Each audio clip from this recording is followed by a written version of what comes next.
Esto es La Entrevista con Raúl Valladares.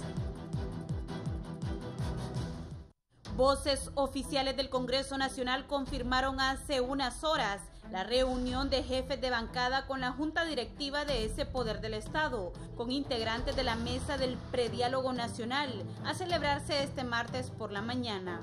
Luego de 4 reuniones previas promovidas por el representante residente de la Organización de las Naciones Unidas en Honduras, el escenario de la conflictividad postelectoral se trasladó al hemiciclo legislativo, en donde su titular Mauricio Oliva abrió las puertas a un posible decreto vinculante que ponga fin a este tema determinante con la gobernabilidad del país. Diversos sectores políticos, sociales y académicos valoran la apertura del titular del Congreso Nacional como un aporte de viabilidad y voluntad política para superar la mayor crisis desde el retorno de la democracia al país a comienzos de la década de 1980.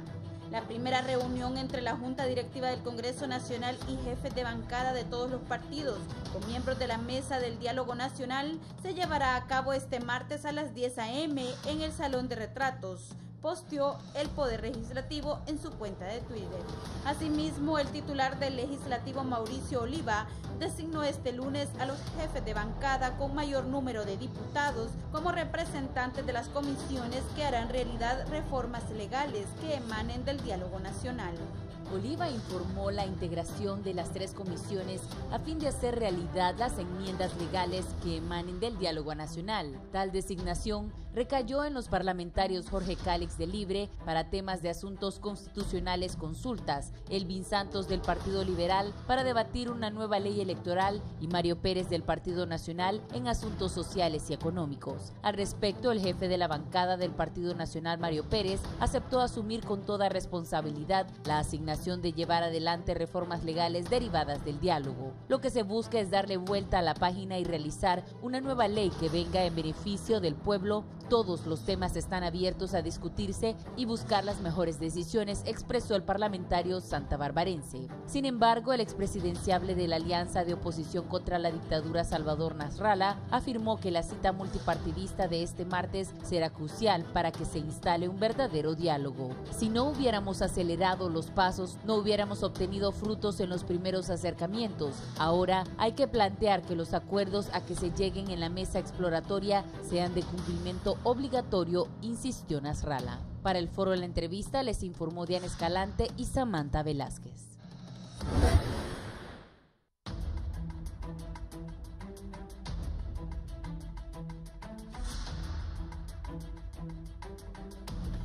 Buenos días, Honduras, gracias por estar en la entrevista. Vamos a seguir hablando de este diálogo político que tanta polémica genera en el país, tanta expectativa. Todos quisiéramos que al final se llegaran a acuerdos, que todo el mundo quedara satisfecho, que la ruta del país agarrara el rumbo correcto para el desarrollo y el progreso. Y conmigo los diputados Juan Carlos Elvir, Partido Liberal de Honduras. Juan Carlos, ¿cómo estás? El abogado Harry Dixon. Un placer, gracias por la invitación. Gracias por estar acá. Bueno, ya han nombrado, como bien decía Samantha, en esta nota de Carlos Zelaya, de que se han nombrado comisiones: Mario Pérez, Partido Nacional; Elvin Ernesto Santos Ordóñez del Partido Liberal, jefe de la bancada del Partido Liberal, aunque no le guste a Luis Zelaya, pues Elvin está como jefe de la bancada del Partido Liberal, y está también Jorge Cálix, que comparte con Carlón Zelaya la jefatura de la bancada de Libre. Saludos a Carlos, cariñosamente conocido como Carlón Zelaya, hermano de Mel Zelaya, que es el coordinador de Libre, porque la Alianza de Oposición creo que a Nasralla le quieren dar caput, aunque Nasralla ya la pensó y anda diciendo que va a ir a las calles otra vez. Bueno, pero así es el ingeniero Nasralla. Bueno, el ambiente que priva en el poder legislativo para el inicio supuestamente de la salida de la crisis, aunque Nasralla dice que mientras no reconozcan que él es el presidente, que se levante Juan Orlando Hernández y se siente él en la silla presidencial, todo esto no sirve para nada. Juan Carlos, sus expectativas. Bueno, yo estoy con un criterio, estaba leyendo documentos sobre el tema de una filosofía anglosajona que habla sobre el tema de la funcionalidad sistemática, se refiere exactamente a buscar la manera de hacer y trabajar de tal manera que el sistema funcione de aquí para adelante y es muy aplicable a lo que exactamente necesitamos en estos momentos nosotros. Creo que nosotros estamos queriendo ir tan al pasado que nos estamos limitando de construir el futuro. Y estas tácticas dilatorias, en alguna medida que el gobierno aplica, le están funcionando. Nos está llevando a un rincón que dentro de 3 años nos vamos a ver nuevamente inmiscuidos en el mismo proceso electoral, con los mismos vicios, con los mismos errores que existieron en el pasado. Está claro que hay una serie de acciones que deben de emprenderse y que deben de estar plasmadas en un documento y que ese documento debería ser vinculante, pero hay 2 o 3 acciones que deberían de ser contundentemente descritas y obviamente una de ellas debería ser lo correspondiente al tema de la ley electoral y las consecuentes derivaciones que tendrá en las reformas constitucionales si fue necesario, y otros aspectos que con respecto al tema político, social, económico, que debería de cambiar en su forma de estructura el gobierno para buscar la manera de disminuir la pobreza y mejorar los estándares de vida de los hondureños, que dejemos de tener ese 90% de hondureños que se están yendo en lo que están conformando ese ejército de inmigrantes que están llegando a Estados Unidos, y obviamente que luchemos por mejorar los estándares de calidad de vida de los hondureños. Creo que es una oportunidad, si bien no de oro, hay un espacio de apertura en este momento del Congreso Nacional. Que pareciera que nosotros se abre una ventana y nosotros mismos nos encargamos de cerrarla nuevamente. En el diálogo se plasma unos plantean una condición, otros plan esta condición, pero si va este, no va este, y otros que dicen yo voy, pero si hacen lo que dice este. O sea que sin su propio criterio realmente. Creo que tenemos que ser serios en este criterio y buscar la manera de plasmar acciones que sean contundentes a corto plazo. Si no se hacen esa reforma en este año, estaremos en problemas. Porque hay acciones como el tema de la cédula de identidad y la reforma del censo que requieren urgencia para poder implementar el próximo proceso electoral. Y habrá otras cosas más que habrá que atender y que obviamente están para poderse debatir en todo momento.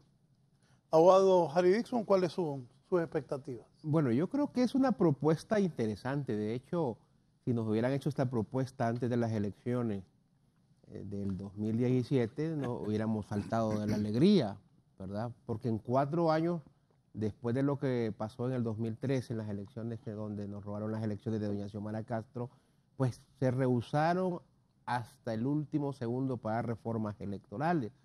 Ahora, tampoco hay que pecar de ingenuos. Aquí el señor Hernández, hoy que ostenta ilegalmente la presidencia de la República, nos ha demostrado de lo que es capaz. O sea, nosotros, yo recuerdo que nosotros decíamos, votemos masivamente para destruir el fraude electoral porque no nos quieren dar reformas electorales. Y fuimos a votar masivamente. Y a eso de las 12 de la noche del 26 de noviembre no querían dar resultados.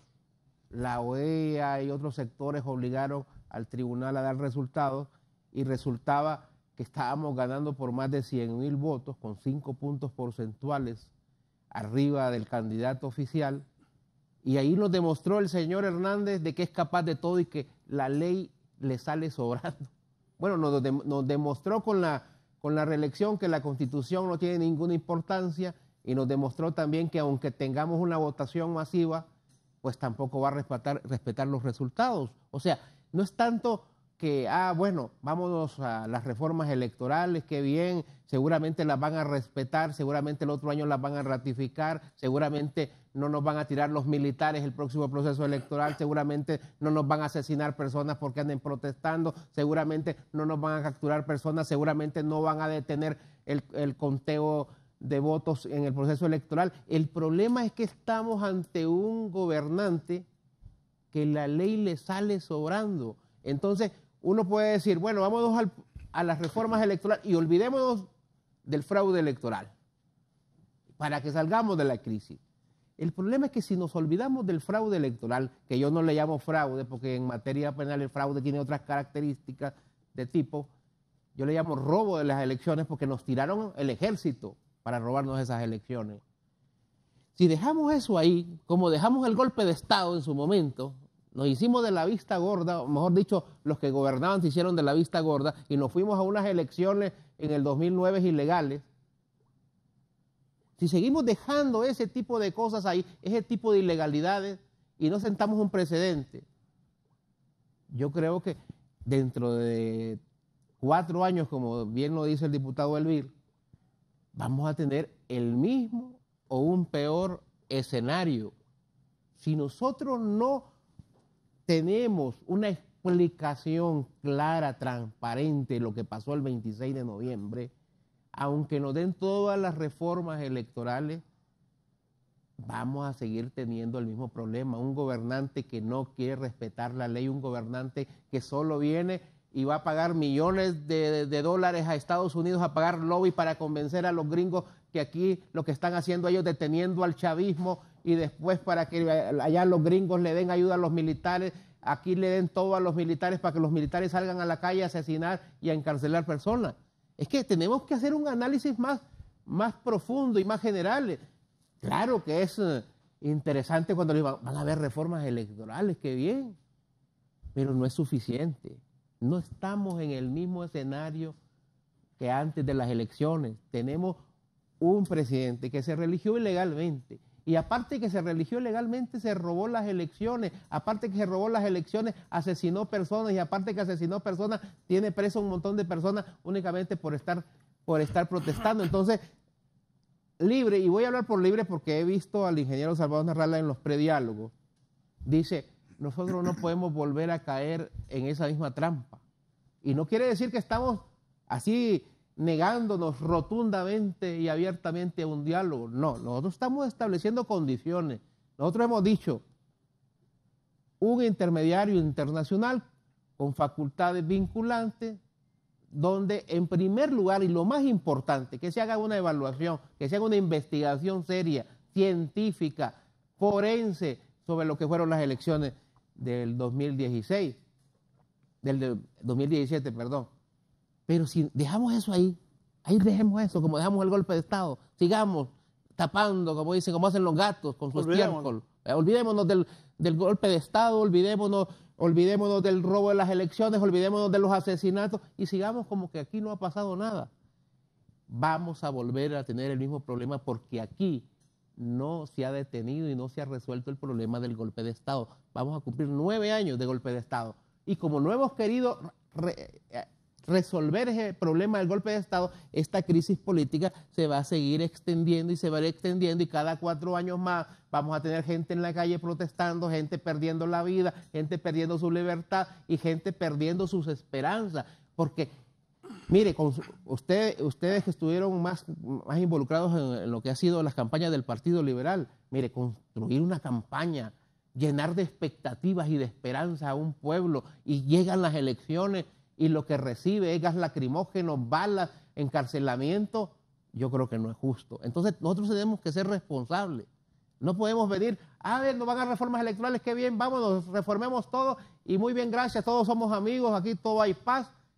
Tenemos que resolver el problema del fraude electoral. De lo contrario no estamos haciendo nada. Nosotros nos podemos ir a sentar hoy a esa mesa de prediálogo o con las demás comisiones.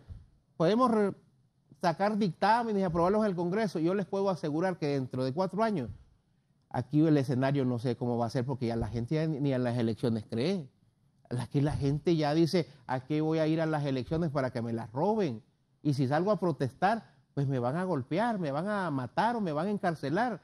Entonces yo creo que nosotros tenemos que ser responsables como Libre. Libre ya no se puede dar el lujo de caer en más trampas. Libre tiene que ser muy prudente, tiene que analizar muy bien lo que va a hacer, porque hay toda una base de un pueblo que está exigiendo resultados positivos y no que nos vuelvan a engañar como nos han engañado en el pasado. Yo digo, está bien el paso de las reformas, pero no vamos a entrar a un prediálogo ni vamos a entrar a ese proceso hasta que el tema del fraude electoral no sea tocado con la importancia que merece. Juan Carlos. Hay una cosa que quisiera yo hacer valer. Algo que yo decía, ¿qué piensan de eso? De que el presidente del Congreso informó la integración de los jefes de bancada de este diálogo. Yo quisiera hacer valer algo que no voy a contradecir. Y yo comparto la opinión de Harry, en el sentido de que no podemos olvidar el fraude. Pero lo que quiero hacer sentir yo es que no invirtamos tanto tiempo. Estamos perdiendo tiempo valioso también en avanzar por estar viendo tanto el pasado. Hagamos las acciones que tienen que ser complementarias a los informes de Naciones Unidas. No podemos desconocer el tema de la violación de derechos humanos, un ejemplo, que habrá que buscar las instancias correspondientes para que quien corresponda tenga que pagar por ese concepto y que no se vuelva a repetir este concepto. Pero lo que quisiera hacer valer en lo que él señaló es una cosa muy importante. Y yo creo que tendrá que darme la razón, Harry. Estamos claros de que si la capacidad de movilización que hubo posterior a las elecciones se hubiera aplicado durante el proceso electoral, no hubiera sucedido lo que sucedió en las pruebas ante el informe de Naciones Unidas. A un partido como Libre, que fue el que más tuvo, le faltaban 5.000 actas, opinión no mía, opinión de Carlos Montoya en un foro. Al Partido Liberal le faltaron mucho más. No tuvimos capacidad de defender las mesas electorales, con todos los vicios de los partidos de maletín y las acciones de movilización que tuvieron durante el proceso de fraude electoral. Toda la maquinaria que montó el Partido Nacional. Ya sabemos gran parte de esas acciones. Las sabemos por historia, las sabemos por opinión.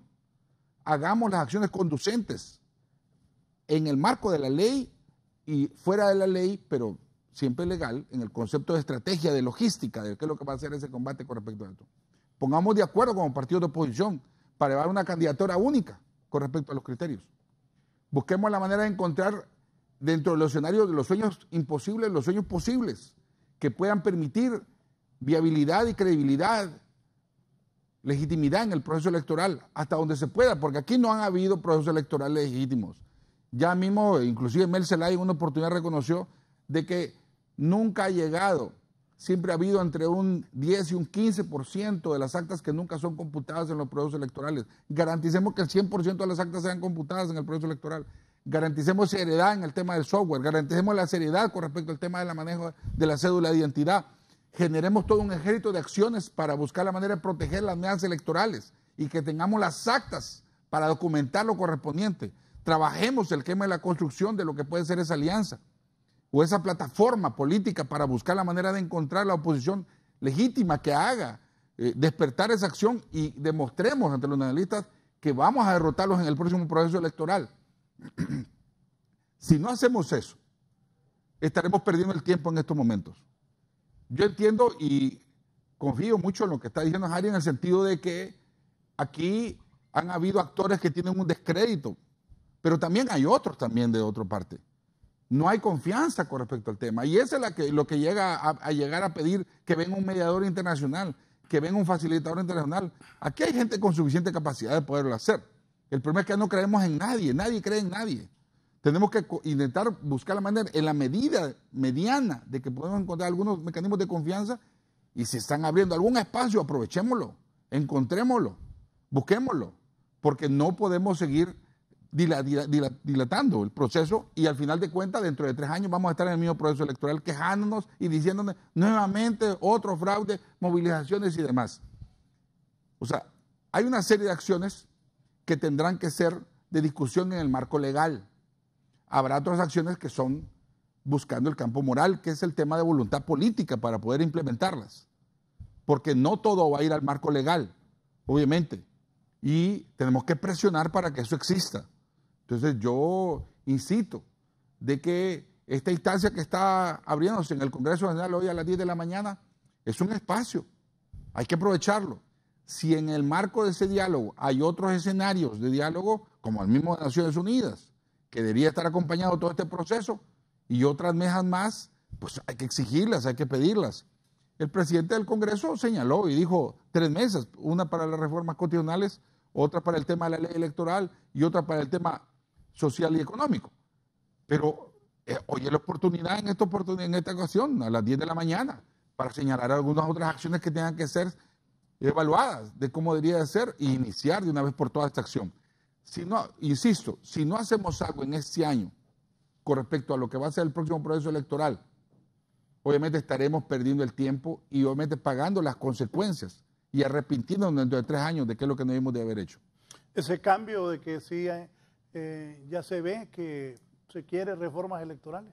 Bueno, yo dije al inicio de mi participación, es interesante, de hecho, si nos hubieran ofrecido antes, estuviéramos muy alegres, pero vuelvo y repito, nosotros como Libre tenemos que exigir resolver el problema del fraude electoral. Algunos dirán, pero si es que ya se quedó ese señor. Y así nos dijeron en el golpe de Estado, es que ya no regresa Mel. Y ahí nos quedamos con eso. Y miren la crisis cómo ha ido extendiendo. Yo estoy de acuerdo con el diputado Elvir. Hay que unirse. Y mire, el único partido que siempre ha estado abierto a las alianzas es Libre. Yo recuerdo cuando les ofrecimos a los liberales, oiga, me agarren la presidencia del Congreso. No hagamos un equilibrio de poder, no permitamos que esta gente se quede ahí así, tomando decisiones solamente ellos. No quisieron. Todavía en el proceso electoral anterior, unámonos todos. Es necesario que estemos unidos, es necesario, olvidémonos ya algunos problemas que hemos tenido, ya dejemos esas cuestiones ideológicas y otro tipo de diferencia. Yo creo que por el país hay que unirse. No quisieron.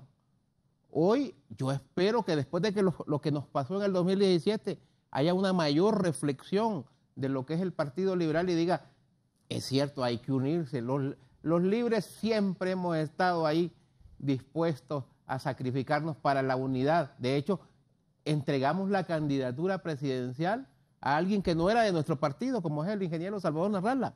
O sea, los libres siempre hemos estado dispuestos a ceder. Entonces yo digo, ojalá que lo que diga el diputado Elvir se haga una realidad y podamos conformar ese bloque que dice él, fuerte, potente, decisivo, y que pueda sacar a estos dictadores del poder, porque estos no están legalmente en el gobierno. Estos tienen una dictadura y eso hay que entenderlo, y hay que decirlo y hay que aceptarlo, porque cuando nosotros no aceptamos que esto es una dictadura y creemos que estamos en tiempos normales, cometemos un gravísimo error creyendo que únicamente con reformitas a la ley es que se van estos señores a dejar el poder. Estos señores están decididos a mantenerse en el poder a toda costa. Y un primer gran paso es la unidad de los partidos de oposición. Ese es el primer gran paso, pero sin perder de vista que estamos dentro de una dictadura.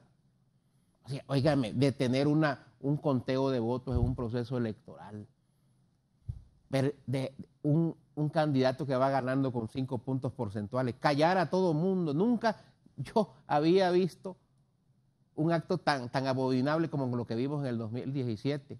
Yo siempre, desde que era pequeño, me ponía con mi mamá a escuchar las elecciones.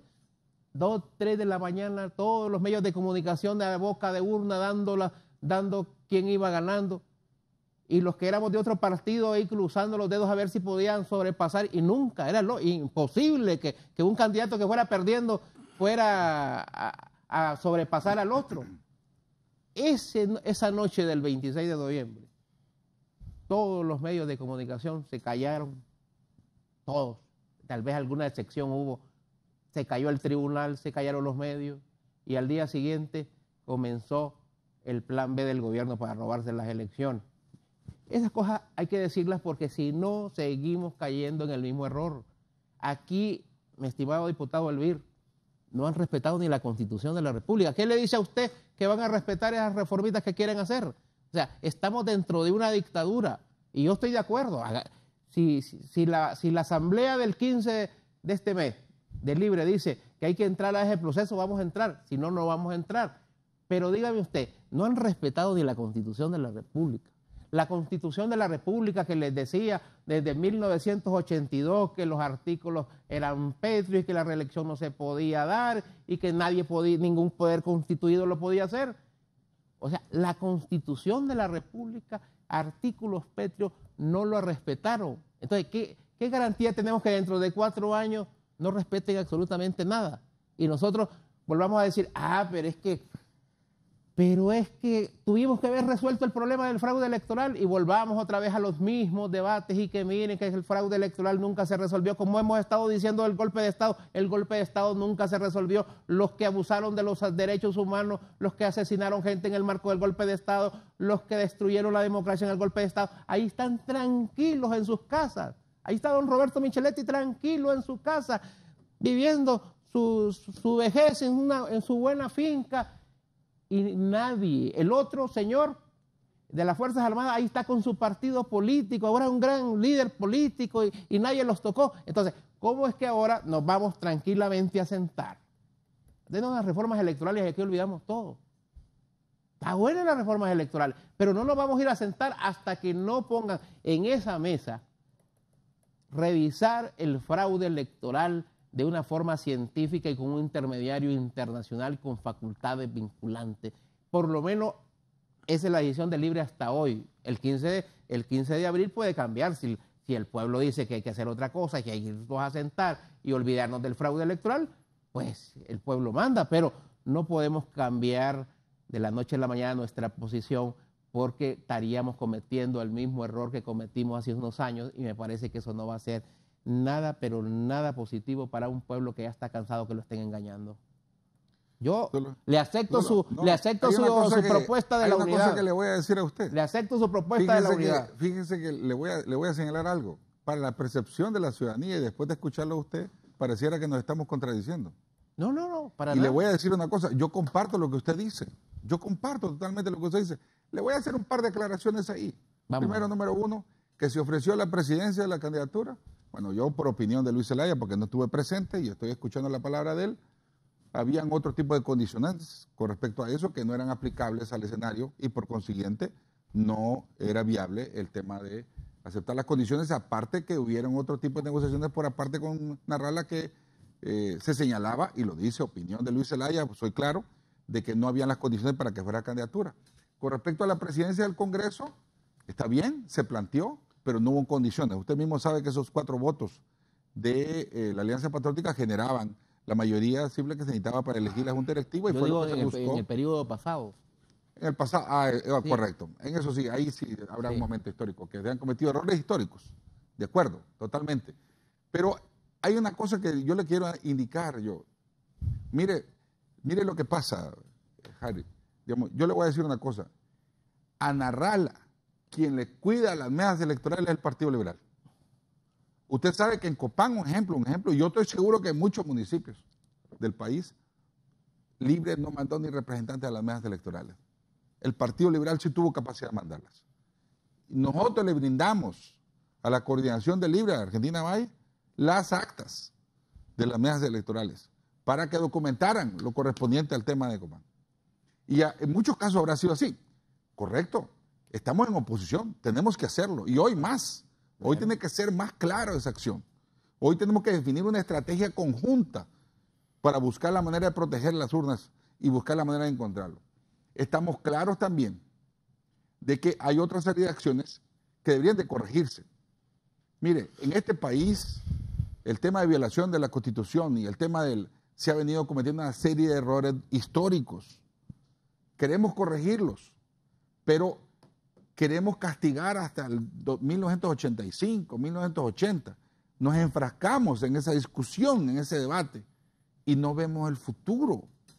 Y nos cortamos en las mismas circunstancias, invertimos tanto tiempo en el pasado, que sí es importante documentarlo, que sí es importante hacerlo, sobre todo en el tema de violación de derechos humanos, que es una cosa muy delicada, sumamente delicada, en el tema de la violación de la Constitución, pero no descuidemos el futuro, las acciones que tienen que hacerse.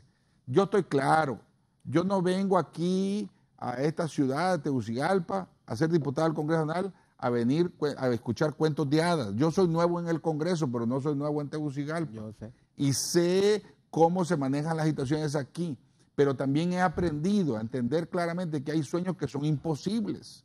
Las agendas ocultas, tanto de derecha como de izquierda, no pueden desconocerse. Y hay que buscar la manera de entender claramente de que nosotros en alguna medida como políticos somos víctimas de las circunstancias, usted y yo. Y somos en alguna medida utilizados, en alguna medida. Ahora, que nos utilicen inteligentemente, sabiendo para dónde vamos. y que medianamente sepamos qué hacer, sería un gran provecho para poderlo hacer. Veamos qué es factible hacer en el futuro, porque habrá cosas que nunca se van a hacer, que nunca se van a restituir. Y entendamos que el próximo proceso electoral, mire, 3 años se pasan en un volar de tiempo. Y si no hacemos las acciones conducentes, vamos a encontrarnos en una crisis peor que la que nos encontramos en estos momentos. Estoy claro, y soy claro también, en el sentido de que el tema no solo es el tema de las reformas electorales, y lo que puede ser la reforma constitucional, pero es el principal argumento ahorita que puede darnos la fortaleza para encontrar un cambio y derrotar a los nacionalistas, señor.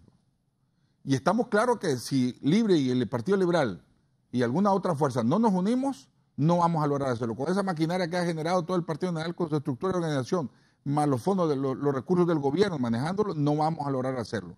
Entonces necesitamos hacer las acciones conducentes para poderlo lograr. Y yo creo que es una oportunidad que hay que buscarla. Si no es lo correcto lo que se encuentra en el camino, pues se aborta el proceso y se denuncia lo correspondiente. Pero no podemos cerrar las puertas que medianamente han dado una hendidura de espacio para poder hacerlo. Creo que hay que aprovechar estas oportunidades y hay que ser beligerante con todos los criterios, con criterio y pensamiento y propuesta también, para lograr construir algo mejor para este país. El representante de la ONU, Garafuli, ahora, ¿qué función va a desempeñar? Le veo una leve sonrisa. Se señala... Es que yo quiero ser honesto con esto de los representantes de la comunidad internacional. La comunidad internacional, hasta que no deje sus diferencias ideológicas, hasta que no deje hasta que no haga a un lado esa cuestión ideológica, yo creo que a veces vienen acá y más bien vienen a apoyar a los regímenes autoritarios o totalitarios. Yo creo que la comunidad internacional debe entender una cosa. Aquí hay un pueblo que hace años se cansó de lo mismo, se cansó de la corrupción, de la impunidad, se cansó de la pobreza. Y hoy ese pueblo no le está poniendo ideología ni color político al candidato, lo que quiere es un cambio. Pero aquí solo basta que el que esté en el gobierno pague un montón de dólares para que vaya a hacer lobby, y aquí vienen y apoyan a los candidatos oficiales, independientemente que estos candidatos oficiales sean señalados en cortes neoyorquinas como corruptos, como narcotraficantes, pero prefieren tener narcotraficantes y corruptos en el gobierno que permitirle un cambio a la población hondureña. Porque nosotros estamos siendo víctimas, como Libre, como Alianza, estamos siendo víctimas del apoyo internacional que están recibiendo este gobierno ilegal de Juan Orlando Hernández. O sea, hay que decirlo, porque si no lo decimos, nos quedamos en lo mismo, siempre tratando de no decir las cosas y ocultando las cosas, y al final tenemos el mismo problema. Aquí la comunidad internacional ha venido a apoyar a los candidatos de turno, a los candidatos oficiales. Aquí ha venido a apoyar fraudes electorales. Aquí los embajadores o embajadoras de Estados Unidos se van al Tribunal Supremo Electoral el día de las elecciones, o al final de las elecciones, o al día siguiente de las elecciones, y dicen todo fue transparente, y ahí nos llevaron de encuentro a todo mundo, sin pensar siquiera en todas las consecuencias que trae esto. Entonces, hay que decir estas cosas, porque a veces uno se queda callado por miedo a qué va a pensar los Estados Unidos, qué van a pensar los europeos, qué van a pensar los otros, pero hay que decirle a la comunidad internacional, no pueden seguir actuando de esa forma. Aquí, por ejemplo, sale un comunicado de la Embajada Americana diciendo que todo el proceso fue transparente, y un montón de gente viene y baja los brazos y ya no sigue luchando, pues aunque le hayan robado las elecciones en su propia cara. ¿Sabe qué dicen? Ya estuvo. Ya estuvo. Ya los gringos dijeron que... Le dieron la bendición. Sí. Y nos llevan de encuentro a todo el mundo. Yo creo que eso debe de parar. Mira, Dejen a los hondureños, a las hondureñas, decidir a quién quiere que dirija los destinos de este país. Entonces, yo creo que tenemos que ir hablando sobre esos temas, porque si esos temas no se hablan, vamos a seguir viendo eso que se repite cada 4 años, porque si los gringos siguen creyendo, por ejemplo, que los libres vamos a destruir Honduras y que le vamos a quitar las propiedades a los empresarios y le vamos a quitar las empresas a los empresarios, y aquí va a ser un país totalmente comunista, yo creo que no estamos en nada. ¿Y los niños no los van a llevar? Los niños no los vamos a comer, porque también antes decían que en el 2013 que nos íbamos a comer los niños. A mí ni me gusta. ¿No le gusta comer los niños?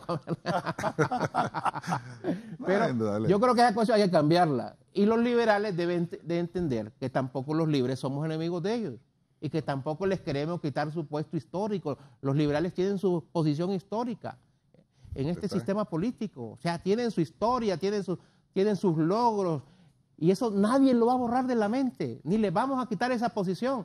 Pero hay una coyuntura histórica, hay un problema sistemático dentro del país que está afectando a millones de personas, y es que se está instaurando una dictadura en el país, y si no nos unimos como hondureños, como hondureñas, dejando de lado nuestras diferencias ideológicas, políticas, pues vamos a seguir en lo mismo. Y si seguimos cayendo en las trampas de los nacionalistas, porque los nacionalistas son expertos en poner trampas, pues vamos a seguir en lo mismo. Nosotros podemos decir, olvidémonos del pasado, pero el que se olvida del pasado, el que no revisa el pasado, está condenado a seguir repitiendo los mismos errores.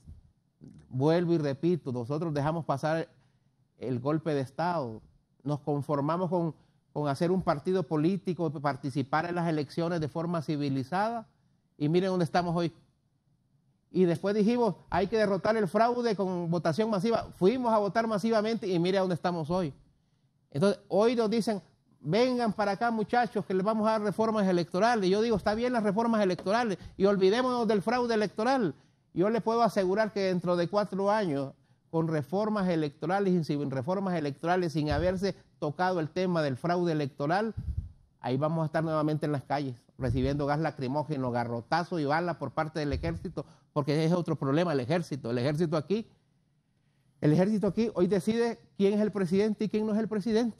Así de sencillo. Ya no es ni la ley electoral, ya no es ni el voto popular, ya no es nadie. Hoy el ejército apoyado por los Estados Unidos deciden quién es el presidente. Entonces yo digo, no podemos olvidarnos del fraude. Hay que poner en esa mesa de diálogo, si quieren que libre se siente, el tema del fraude electoral. Si no resolvemos eso, las próximas generaciones nos van a condenar y nos van a señalar a nosotros por no haber hecho absolutamente nada y haber condenado a esta sociedad a una dictadura totalitaria como la que hemos tenido en los últimos años, disfrazada de democracia.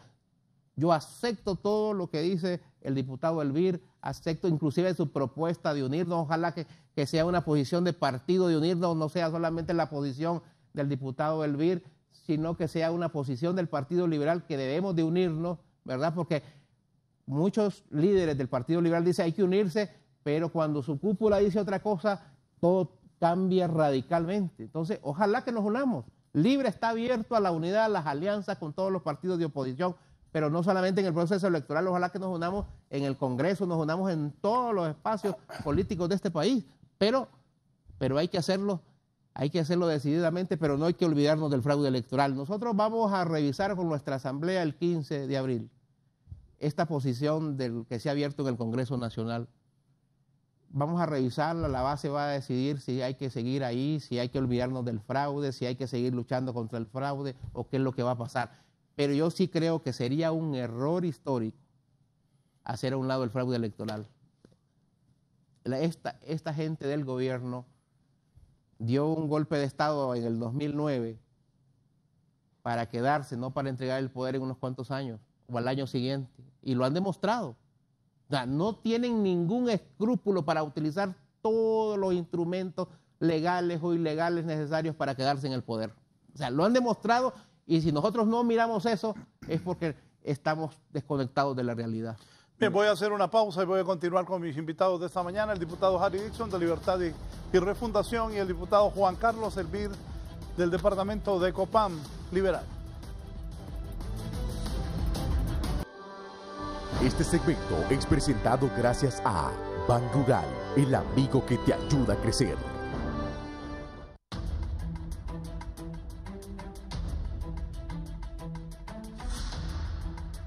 Bien. Mauricio, y me pones ahí, hay alguien que está siguiendo muy de cerca esto, alguien que está y no está. El ingeniero Carlos Flores hoy dice en la tribuna, ¿están dadas o hay que crearlas? Hay que aplicar la mayéutica, ponémelo ahí, socrática para salir del laberinto. A propósito de la inquietud de algunos de esos filósofos criollos, refiriéndose al tema expuesto en este editorial, que los problemas internos del país deben ser resueltos por hondureños, despojados de la humillante intervención de forasteros. Si las condiciones de confianza están dadas ahora para el diálogo solo entre los nacionales, o si hay que creerlas, o sea, enredarse en que vino antes si el huevo o la gallina.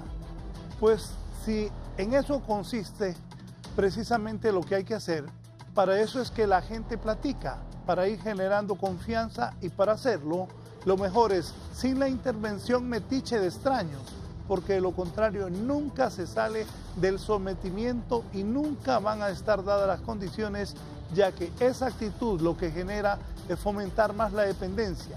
La única forma de sacar el país de la aborrecible atmósfera de sospechas, donde nada sirve y nada es confiable, es comenzar por cambiar esa nociva actitud acomplejada de completa carencia de autoestima.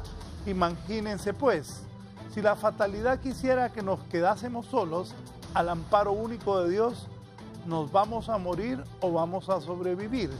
Si no se fomenta una actitud de respetar los compromisos, como sucedía en tiempos remotos de nuestros abuelos, que bastaba el apretón de manos.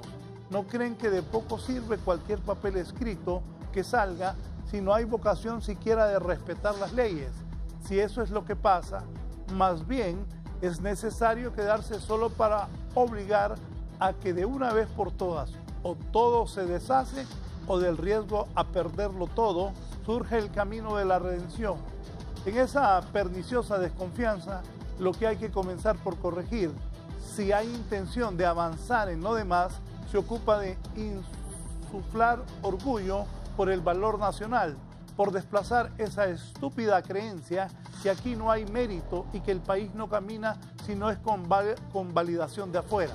Los conflictos son el resultado de la falta de respeto a la ley, de su repetido manoseo, del quebrantamiento de los solemnes juramentos de los políticos. Así es que se ha incuado la crisis, un escalamiento de los factores negativos inducidos de la sociedad, hasta la forma ingrata, hiriente, odiosa, como se tratan unos con otros.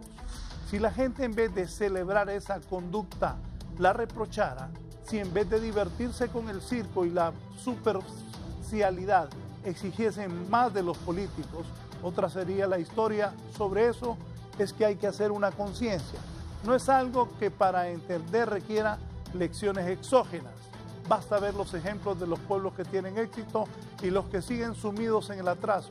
La comunidad internacional, si se le deja, se le permite, y lo insólito es que se le implore, el instinto es intervenir. Asumirán que trata entonces de superar ese detestable sentido de supeditación que se ha arraigado en el imaginario colectivo por trastornos de inferioridad. No es la Constitución la que está mala, son los políticos que no la cumplen y hacen hasta lo inimaginable para burlarla. Así que esa es la conducta que va alimentando en la sociedad, que todo puede eludirse sin que haya consecuencias. Si algo no se acomoda al capricho, hay que cambiarlo. No sería lógico entonces, diría Platón, que le dijo Sócrates, que el primer paso para resolver cualquier cosa sea propiciar el acercamiento para que platiquen y vayan construyendo confianza. Y por la simple inercia de la naturaleza, no cree el auditorio que una vez que las aguas empiecen a correr, el río tomará su cauce, caudal, fuerza, hasta desembocar en su destino final.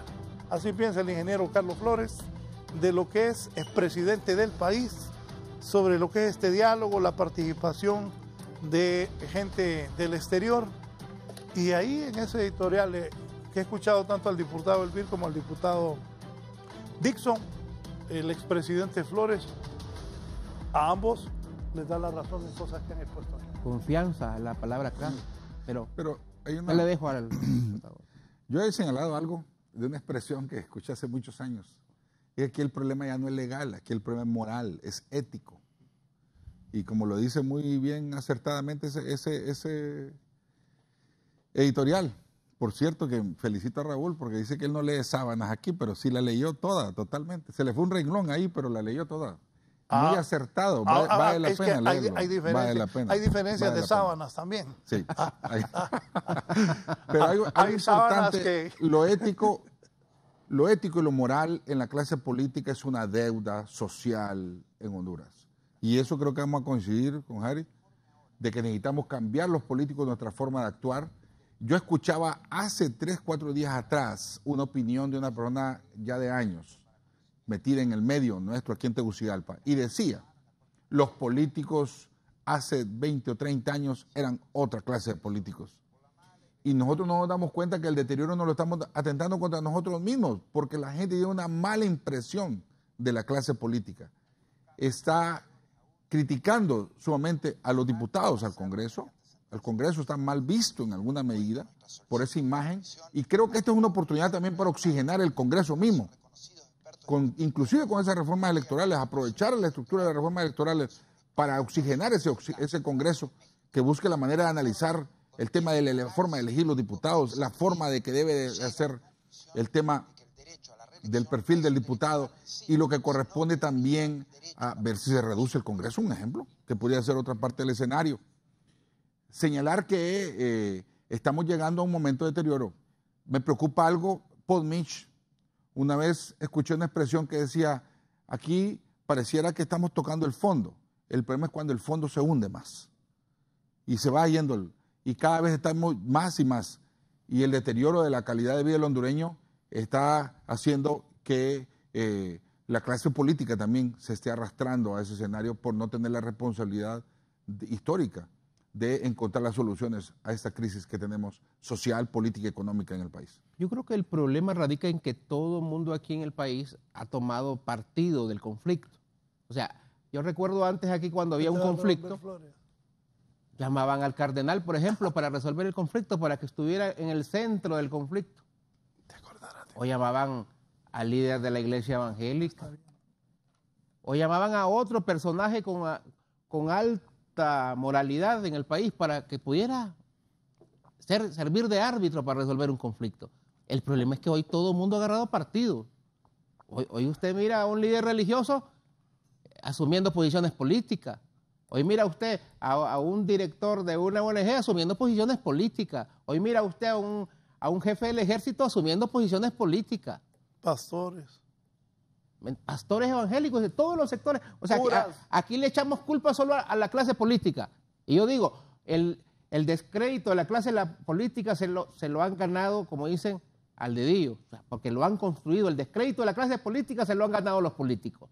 Por todos sus actos de corrupción y por toda su falta de moralidad en todos estos años. O sea, pero no solamente la clase política, es un problema de sociedad, de diversos sectores de la sociedad que están inmersos en la corrupción y que quieren participar activamente en la corrupción del gobierno.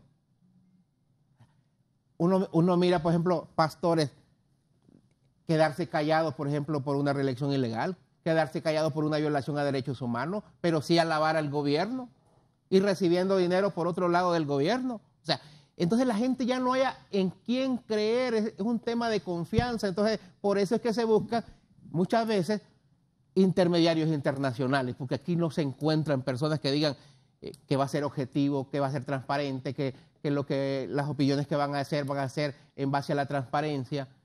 Entonces, ese es el problema que estamos viviendo. Ese editorial refleja eso. No hay confianza, pero esa confianza se ha perdido porque no han cumplido. Fíjese que en el periodo pasado se había reformado la ley, la Constitución de la República para darle un representante al libre en el Tribunal Supremo Electoral. Al año siguiente tenía que haber ratificado. Ya, un acuerdo, o sea, un acuerdo que hay que cumplirlo. Los nacionalistas vinieron y le echaron la culpa a los liberales. Es que por los liberales es que no les vamos a aprobar nada, ¿verdad? Los liberales hicieron a un lado y dijeron nosotros no vamos a apoyar nada. Pero los nacionalistas tenían los votos, como han tenido los votos para otras cosas, tenían los votos para darnos el representante en el tribunal y no lo cumplieron. Entonces yo digo, ahora nos llevan otra vez a una mesa para reformas electorales y yo les pregunto a los nacionalistas, esta vez y nos van a cumplir. O sea, el problema es de falta de moralidad, de falta de ética, falta de compromiso con el país. Y por eso los de Libre no queremos caer en una trampa más, ni pecar de ingenuos. Nosotros decimos, resolvamos el tema de las elecciones, aclaremos ese asunto, traigamos un intermediario internacional. Esto no lo podemos resolver nosotros porque nosotros ya estamos totalmente inmersos en un conflicto. El Congreso no se puede alejar del conflicto. El Congreso ha sido parte del conflicto.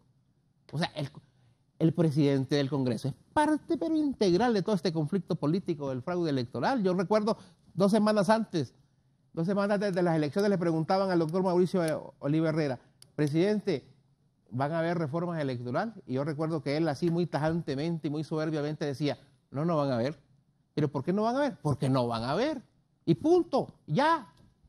Y nos fuimos a elecciones y en reformas electorales y aunque la votación masiva rompió el fraude electoral, nos tiraron a los militares y pararon el conteo y nos robaron las elecciones. Así podemos terminar dentro de 4 años si no se resuelve este tema del fraude electoral. Confianza, sí, no hay confianza, pero no podemos tener confianza en gente que ha mentido y ha vuelto a mentir. Otro que generó polémica en Honduras por sus declaraciones previo y después de las elecciones es el secretario general de la Organización de los Estados Americanos. En las redes desde ayer está esto. El 28 de octubre de 2017 solicité a la Comisión Europea para la Democracia a través del Derecho, conocida como la Comisión de Venecia, un estudio sobre la reelección.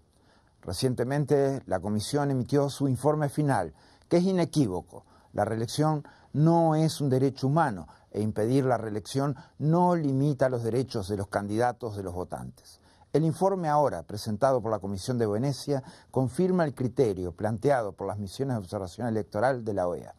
Por ello enviaré este documento para conocimiento y análisis de la Comisión Interamericana de Derechos Humanos, la Corte Interamericana y el Comité Jurídico Interamericano. Iniciamos este proceso por la mala y reiterada práctica regional de modificar la Constitución durante un mandato para buscar la reelección o la posible perpetuación en el poder. En algunos casos, peores aún, se buscó sin cambio constitucional hacerlo mediante sentencias judiciales. En respuesta a nuestra solicitud, la Comisión aprobó un informe redactado por un grupo diverso de reconocidos expertos independientes en materia constitucional y electoral de Corea del Sur, España, Estados Unidos, Finlandia, Francia y México. El informe contiene un análisis jurídico exhaustivo y llega a la conclusión de que el derecho a la reelección no es un derecho humano en sí, sino que deriva del derecho a la participación política y no se vulnera con la imposición de límites de mandatos. Estos límites buscan evitar la perpetuación en el poder y que la democracia se convierta en una dictadura de facto.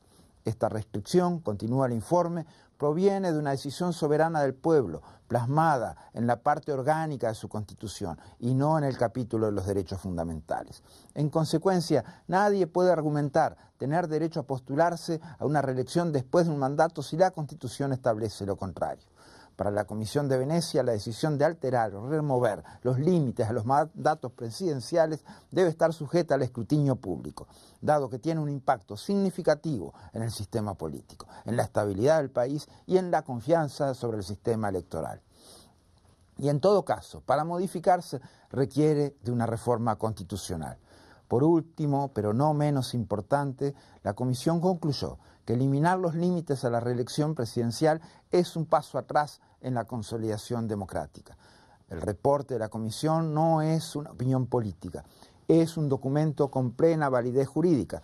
Por ello he solicitado que este documento sea distribuido a los Estados miembros con la esperanza que se convierta en información esencial en la larga discusión sobre la reelección en las Américas.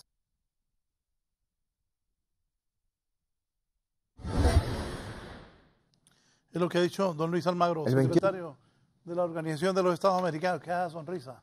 Bueno, es que siempre dicen las cosas hasta después. Mírale la sonrisa. No, mira lo que está diciendo. Qué bien que lo diga, qué bien. Yo estoy totalmente de acuerdo. Este video da respuesta a un criterio que debería recuperarse, que es el tema de una persona cuando participa en elecciones internas no vuelva a participar en el proceso electoral porque se vuelve un vicio. Claro. Y que eso fue reiterativo con respecto al tema de violación de derechos humanos, cuestión que obviamente se ratifica acá de que no es violatorio de los derechos humanos. Es que nunca ha sido una violación a derechos humanos. De hecho, nadie se muere porque no se relija. Los derechos humanos pues van más que todo a proteger la vida y la integridad de la persona. Pero ahí tenemos un presidente reelecto. Ahí tenemos a alguien que la Constitución de la República, y en Honduras es todavía mucho peor, porque en Honduras esos artículos habían sido declarados que no se podían tocar, y los tocaron. Y ahí están los magistrados tranquilos, y ahí están los que impulsaron la reelección, y por eso es que nosotros no creemos muchas veces en lo que el Congreso quiere aprobar. Pero qué bien que lo esté diciendo la OEA, qué bien que lo estén asumiendo ya a nivel internacional, pero que también lo digan antes de los procesos electorales, porque siempre, por ejemplo, eso nos hubiera gustado que lo hubieran dicho cuando estábamos en aquel conflicto nosotros de la reelección, pero bueno, ya sirve como instrumento para futuras elecciones. Para la siguiente, porque van a venir un montón a decir que se pueden reelegir, y van a decir que ya está legitimada la reelección y que ya nos podemos lanzar, y yo digo, la reelección en Honduras es ilegal. Nosotros tenemos que volver a respetar la Constitución de la República. La base jurídica de una nación, de una sociedad, es la que le permite vivir en paz. El respeto a la ley es la que nos permite vivir en paz y en armonía dentro de una sociedad. Independientemente de la ideología, de la opinión política, de la religión, es la base jurídica llamada Constitución y las demás leyes las que les permite a una sociedad vivir en armonía. ¿Por qué nosotros los hondureños no vivimos en armonía? Porque no queremos respetar la ley. Por eso no vivimos en armonía. Siempre que no se respeta la ley, se produce el conflicto. Y mientras sigamos irrespetando la ley en Honduras, seguiremos en conflicto. Así de sencillo. Pero yo creo que es importante lo que dijo el señor secretario de la OEA. Me imagino que lo han estado estudiando y también se está viendo muchas reelecciones a nivel latinoamericano, pero bueno, está bien que lo haya dicho, pero nos hubiera gustado que lo hubiera dicho antes de la reelección presidencial del señor Hernández. Carlos. Yo creo que, muy valiosa esta opinión, nunca es tarde. Habrá que ver este tema de la elección en todas las instancias, a nivel de diputados, a nivel de alcaldes municipales también, porque uno de los grandes defectos de la democracia es no considerarse demócrata. Una democracia se construye con demócratas y la constancia de la democracia está en que exista la oposición. Si no hay oposición, no hay democracia. Totalmente. Y un partido que intenta controlar la institucionalidad, que intenta hacer ejercicio y poderes absolutos, tiene tendencia a ser absolutamente corrupta y absolutamente también dictatorial. Y por consiguiente es importante evaluar que en un sistema imperfecto, como una democracia, como la nuestra, tienen el gran raciocinio del éxito radica en los resultados. Y los resultados de una democracia deben ser mejores estándares de vida, buscar la manera de reducir la pobreza, generar empleo, buscar la manera de que toda la hondureñidad tenga criterios de seguridad social para su futuro, para su vejez, para su infancia, con todos los criterios de educación, información, y que tenga oportunidad, equidad de oportunidad, y que no terminemos haciendo algo que yo he hecho en mi expresión. En Honduras pareciera que encontramos la fórmula de reducir la pobreza de dos maneras. Una, que los pobres emigren porque no encuentran oportunidades y se van los pobres, se reduce la pobreza. O bien que se mueran en los hospitales públicos, que son los pobres los que se van a morir por la falta de medicamentos y tratamiento en lo que corresponde. Creo que tenemos que buscar la manera de revertir ese pensamiento y encontrar en la clase política la responsabilidad también de lo que depara a este país. Juan Carlos, tú eres liberal, la tercera fuerza política del país. ¿Qué papel protagónico va a jugar en este momento que el partido, su jefe de bancada, Elvin Santos, y el presidente del Central Ejecutivo están enfrentados públicamente, divididos e irreconciliables, peleando unos y tanto Elvin como Luis, a pesar de que el Partido Liberal recibió la más humillante, la más catastrófica, la más desagradable derrota de la historia de este instituto político? A nivel de presidente de la República. Porque si tú miras los votos para alcalde... No, pero el partido recibió la peor derrota de su historia. Ahora, yo creo que es una... Y están enfrentados, Luis Zelaya es la pregunta, y el jefe de la bancada. Lo he dicho y lo ratifico, yo siento que son más problemas personales que institucionales. Y lamentablemente está conllevando a un deterioro de imagen con respecto al partido. No lo comparto, pero obviamente tenemos que buscar los mecanismos, no podemos cansarnos de encontrarlos, de hacer reflexionar y que se entienda que en una negociación ambas partes tienen que ceder. Me ha costado, y yo quiero decirle algo, porque muchas veces uno le dice, bueno, ¿y usted qué hace?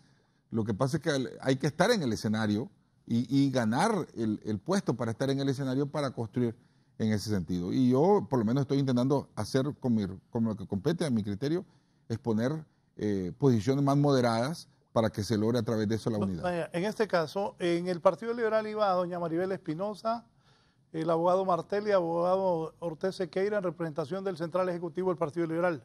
Ahora el Partido Liberal en el Congreso los va a representar Elvin Santos como jefe de bancada. Así es, se ha nombrado una comisión y obviamente que se espera que en la reunión de hoy también esté representación de Naciones Unidas y las personas que están involucradas en el prediálogo. Esperemos que el desenvolvimiento de esto va a derivar en la conformación de comisiones y lo que va a ser la integración de las mismas, pienso como un foro de convergencia. Algunos insisten que se incluyan a otros sectores políticos. ¿Qué piensa usted, abogado? Bueno, yo creo que la crisis se generó con las elecciones, con el robo de las elecciones. Yo creo que los mayores partidos políticos son Partido Liberal, Partido Nacional y Partido Libre. Yo creo que involucrar a más gente en este conflicto político, esto lo que generaría también es más atraso y más confusión, porque hay muchos sectores dentro de la clase política que lo que andan es velando por sus intereses, y aquí hay un conflicto que nos está afectando a muchos, y más que todo a las grandes mayorías de estos tres partidos políticos. Por ejemplo, en Libertad y Refundación tenemos más de 1 millón de personas que se quedaron burladas con el proceso electoral. En contrario a partidos emergentes que sacaron 3.000 votos, 5.000 votos. Yo creo que también eso hay que respetarlo, aunque no se ha respetado en los últimos años, siempre se les da participación a estos partidos emergentes que al final terminan siendo comparsa con el Partido Nacional o terminan siendo satélites del Partido Nacional. Yo no lo veo necesario, pero como ellos están en el poder pueden hacer lo que quieran. Nosotros seguimos asumiendo que no estamos participando en este prediálogo. Esto puede cambiar después del 15 de noviembre, si la Asamblea decide otra cosa, pero hasta el día de hoy, Libertad y Refundación, mientras no se cumplan algunas condiciones, difícilmente se va a sentar a dialogar con la gente del gobierno. Así que nosotros seguimos insistiendo que se tiene que hablar del fraude electoral, se tiene que hablar del robo de las elecciones, mientras ese tema no esté en la mesa de discusiones, mientras no exista el intermediario internacional con facultades vinculantes, difícilmente Libertad y Refundación se va a sentar, pero pueden cambiar las posiciones según cómo vaya exigiendo la base del partido. ¿El peor escenario cuál es?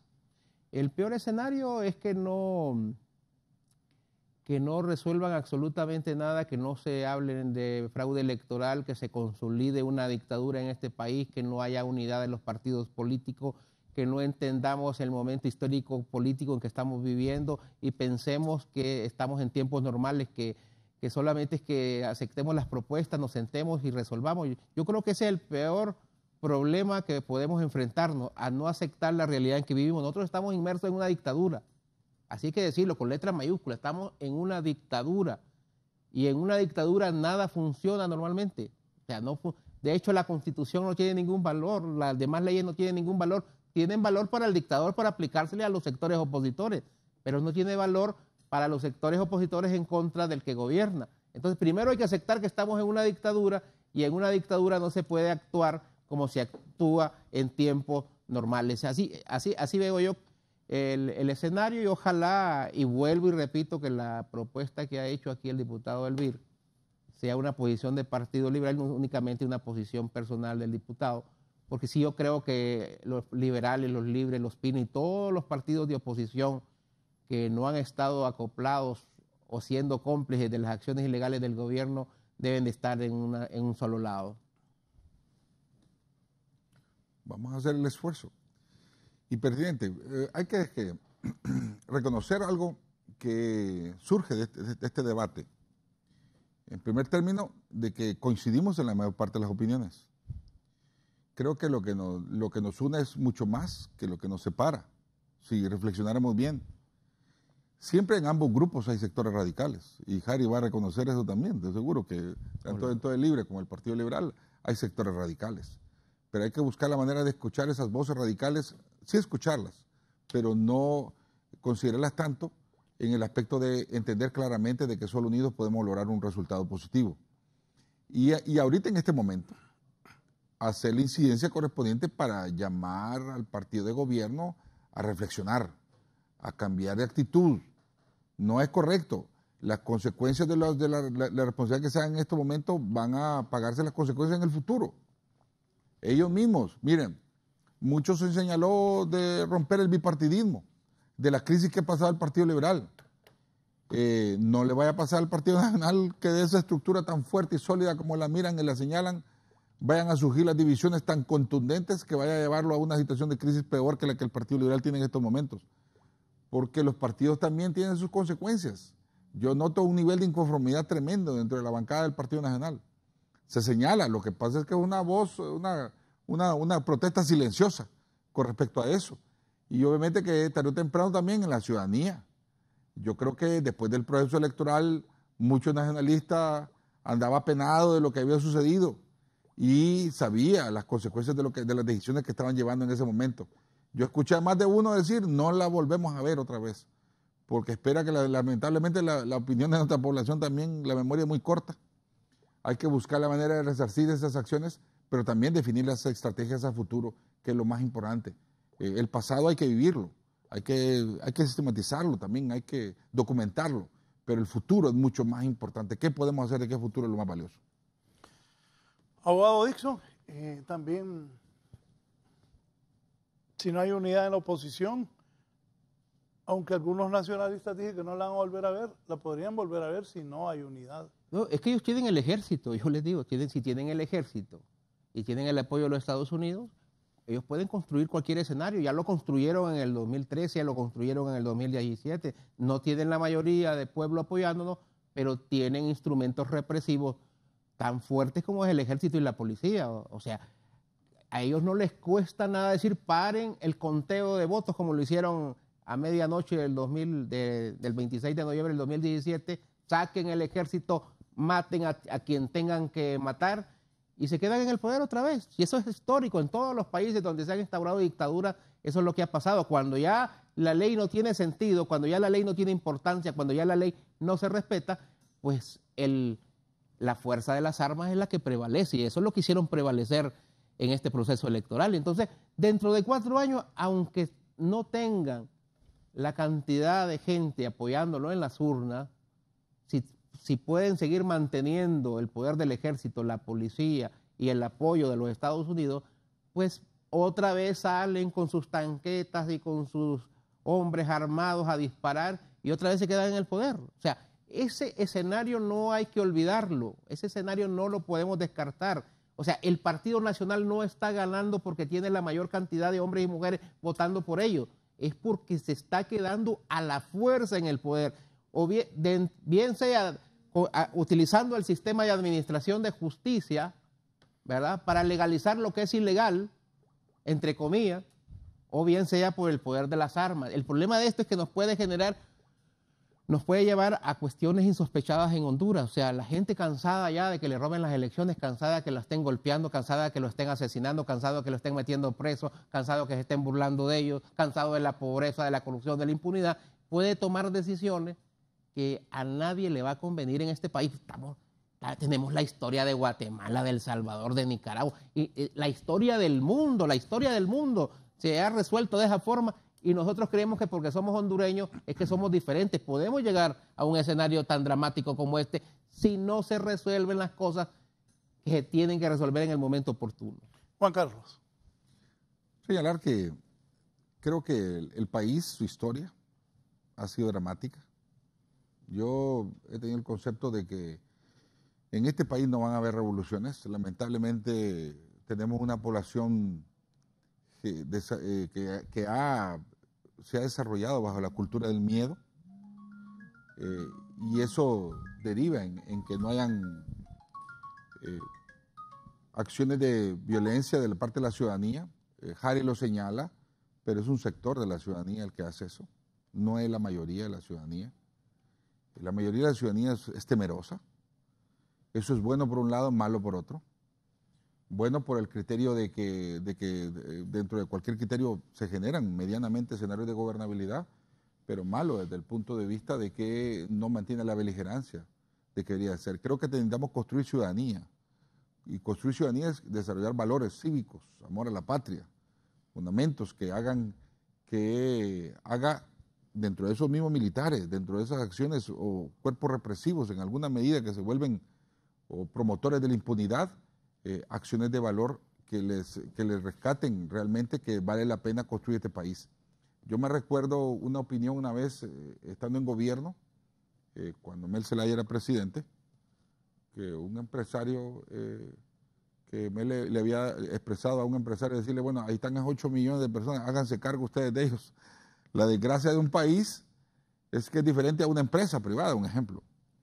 Porque una empresa privada cuando no funciona, la quita usted y la desarma, jurídicamente hablando. Pero un país no lo puede desarmar, no lo puedes hacer. Aquí vamos a ver 8 millones o 9 millones de hondureños, otros millones que están viviendo fuera del país, dentro de esos 8 millones, que necesitamos educación, necesitamos salud y que necesitamos construir el marco de institucionalidad que nos haga generar espacios de gobernabilidad. Y para eso la democracia. Si usted le pregunta a la ciudadanía, ¿le funciona la democracia con estos estándares de vida que vive? Llega un momento que se siente satisfecha con una dictadura de repente. Oigan esto. Por la falta de educación. Me dice Annie O'Connor, si hay revoluciones, los peajes a la Lima no se pagan. Los que viven en la capital son los de mayor represión. Puede encontrarse la concentración de fuerzas militares en San Pedro Sula y Guerrilleros. Bueno, yo escuché y he escuchado voces de acciones intentando hacerlo. Y para mí no es un camino correcto tampoco, porque es un camino de violencia y la violencia tiene tendencia a generar más violencia. Pero yo llamaría más que a esos grupos al gobierno a reflexionar y cambiar su forma de actuar. No podemos seguir siendo tolerantes a la impunidad, tolerantes a la corrupción y promotores, obviamente, a través del abuso del poder, a acciones que conlleven ese tipo de decisiones de parte del pueblo. Es que aquí la pregunta es, ¿cuánto tiempo va a aguantar más la población? O sea, esta población es una población sumamente noble y que le gusta la paz, pero ¿cuánto más va a resistir? Ahí tiene esos peajes, una carretera construida con donaciones del gobierno de Estados Unidos en la cuenta del milenio. 21 lempiras ya. O sea, se ha vuelto una pesadilla transitar por esa carretera hacia el norte. Y la gente está hasta aquí. Ahí tenían tomas los de equipo pesado. Sí, con eso voy a cerrar. ¿Sí? Voy a cerrar. O sea, porque ambos son diputados y tengo 2 temas que con ellos voy a cerrar. Por ejemplo, ya le aumentaron otra vez a la tarifa en los aeropuertos. ¿A los aeropuertos también? Sí, y ya van a ver las fotos. La carretera CA5 está paralizada totalmente por los furgones. Mira. Cerremos la parte política. Antes de que me pongas eso, cierro la parte política primero con el abogado Dixon y con el abogado del BIR y luego les pregunto sobre estos temas. Bueno, yo diría lo siguiente, hay que buscar la unidad de toda la oposición. Yo creo que la oposición tiene que estar graníticamente unida, pero también debemos de aceptar que estamos en una dictadura y en una dictadura los dictadores no respetan ninguna ley, ningún acuerdo, o sea, no cumplen absolutamente nada. Si vamos a un diálogo, tienen que ser un diálogo con condiciones claras, contundentes y que se respeten. Nosotros como Libre hemos dicho un intermediario internacional con facultades vinculantes y el primer tema de importancia a tocar es el robo de las elecciones del 26 de noviembre. Si no entra ese tema y otros temas a la mesa de debate, yo creo que estaríamos pecando de ingenuos. Pero la última palabra la tiene la gran asamblea del Partido Libertad y Refundación que se va a celebrar el día 15 y ahí se pueden tomar otras decisiones. Pero hasta el día de hoy, Libertad y Refundación no entra en el juego de los señores del Partido Nacional. Juan Carlos. Bueno, creo que es una oportunidad. hay que actuar con responsabilidad, con beligerancia, y buscar la manera de sacar el mejor provecho de lo que pueda suceder. Ojalá y Dios quiera que esa voluntad de parte del presidente del Congreso, de parte del Partido Nacional, en abrir estos espacios sean sinceras, que sean claras, que no terminemos en tácticas dilatorias, como se ha venido sucediendo en el pasado, y en el no cumplimiento de acuerdos, como lo que ha pasado también en el pasado. Creo que debemos de valorar que la credibilidad se pierde cuando se miente, cuando no se hace lo correcto. Y retomando ese tema de que la clase política ha cambiado, es que ha faltado su palabra, ha faltado la verdad, y eso genera desconfianza, y la desconfianza genera falta de credibilidad y de capacidad de dialogar. Creo que es una oportunidad para construir un mejor futuro para Honduras. Bien, gracias a ambos. En el tema político voy a cerrar con ellos. Está tomada la carretera CA5, mostremos las imágenes, las fotografías que tenemos, y ya el mundo conoce. Conductores de rastra bloquean la carretera CA5.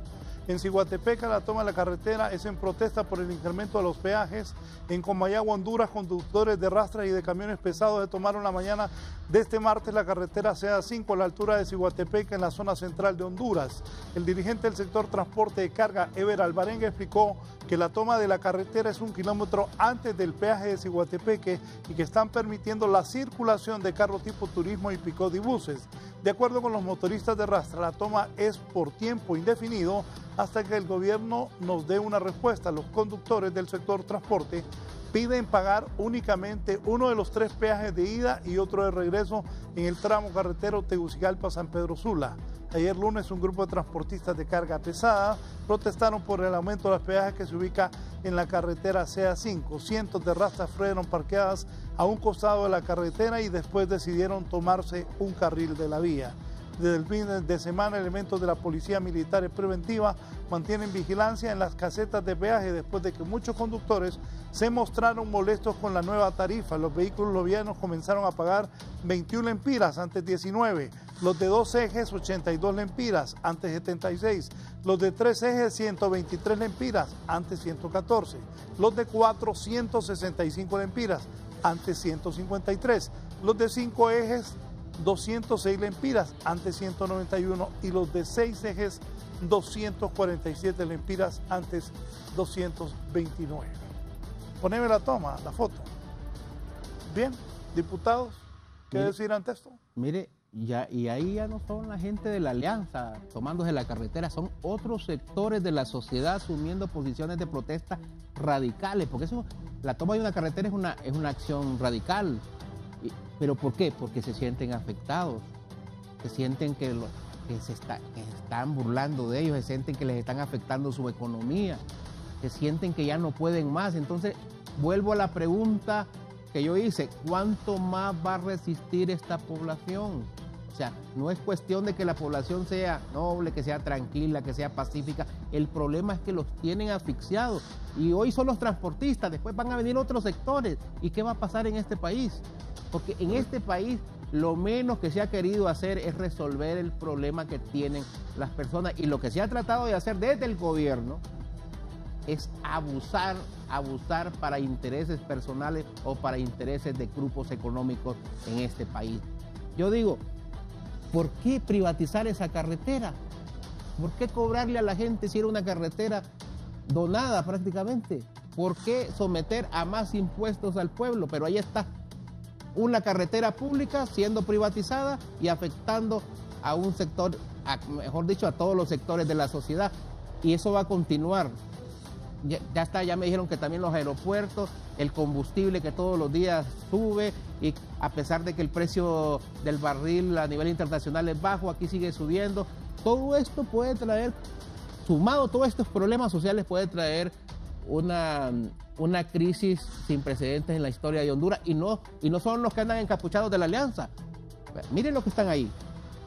Entonces, no es solamente la alianza, no es solamente los que se sintieron burlados y engañados en el robo de las elecciones, son otros sectores y se van a ir sumando. Así que yo creo que la gente del gobierno debería poner las barbas en remojo y analizar lo que está pasando, porque se puede generar el asunto. Poneme lo del aeropuerto, por favor, para irnos. B. Ahí está, hay un incremento a la tarifa aeroportuaria también. Ustedes son legisladores, el pueblo los escogió para que durante estos 4 años representen al pueblo. Hay incremento a la tarifa en los aeropuertos del país, como decía el diputado Dixon, pues es otro incremento más, Juan Carlos. Sí, son efectos de la falta de planificación, de la falta de construcción de escenarios futuros.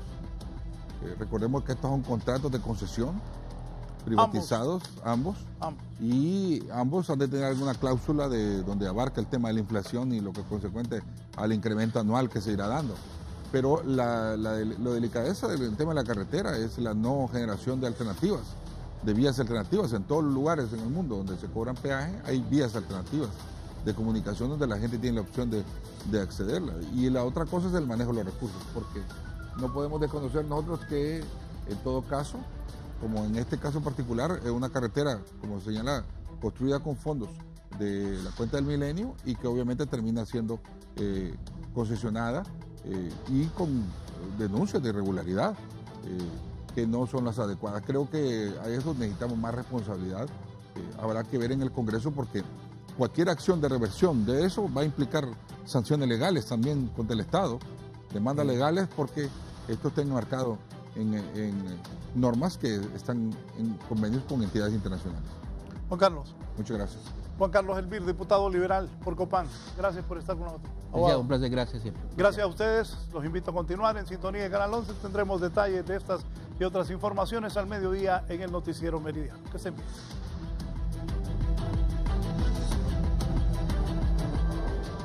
Este segmento fue presentado gracias a Ban Rural, el amigo que te ayuda a crecer.